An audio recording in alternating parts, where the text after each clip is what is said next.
Hey guys, it's Lexi again. I'm here to tell you the rest of the story. When we left the story, Mrs. Lancey was sitting at her desk grading papers really late at night when suddenly she heard a quiet clang. Mrs. Lancey sat up straight. That sounded like... No, I must be hearing things. She reached for the next paper and went on grading. Clang, clang, clang! Mrs. Lancey jumped to her feet. That was my school bell, she said out loud. What kind of crazy person would be out here ringing my school bell in the middle of the night? Then her eyes got as big as saucers. She collapsed back into her chair, frozen with fear. Who could be out there? It must be burglars who have broken into the school already, and I'm all alone here with the boys. The boys! She tumbled out of the chair and hurried to the boys' bedroom. I have to protect them, she thought. Jacob, she hissed as she shook his shoulder. Wake up, Jacob!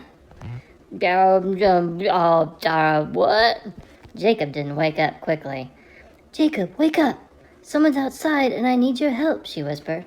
James rolled over and blinked. Jacob just grunted again. Clang, clang, clang! Jacob sat up in bed, his eyes still closed. Coming, Mom, he shouted. His mother clamped her hand over his mouth. Jacob, shh! By now, James was tugging at his brother's other shoulder.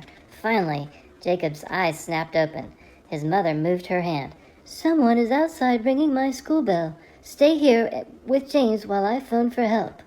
As she hurried out, James' hand clamped over his own mouth. The school bell, he mumbled through his fingers. Jacob's eyes got as big as his mother's had been. Oh no! Mom, he called, running after her. It's just... Mom was staring out the back door. It's burglars, all right. Burglars wearing little black masks. She turned to the boys. Which one of you wants to explain why my school bell is tied to a dead fish? We wanted to see the raccoons, but they always come after we're asleep, James said. So we made a raccoon alarm that would wake us up. Jacob said it would be okay to use your bell. Jacob nodded and hung his head. I didn't think you would mind. Ouch, he thought. That's just what James said about my magnifying glass. I wouldn't have minded, his mother said. It's a good idea for a raccoon alarm, but you scared me half to death. She glanced back out the window. I think they figured out how to get the fish. Jacob and James crowded up close. Wow, 7 raccoons all at the same time, James whispered. Clang, clang, clunk.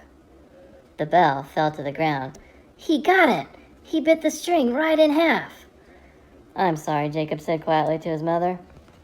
I guess I'm the one who needs to learn about respecting others. While they watched, one raccoon began devouring the fish. Another one reached for a piece. Stop!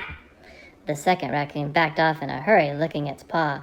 So does he, Mrs. Lancey pointed out as she stepped out. The raccoons disappeared like magic. She stepped out and picked up her bell. Clang, clang, clang! Just be glad I don't bite. That's the end of the story. Tune in tomorrow for another. Love you guys. Bye-bye.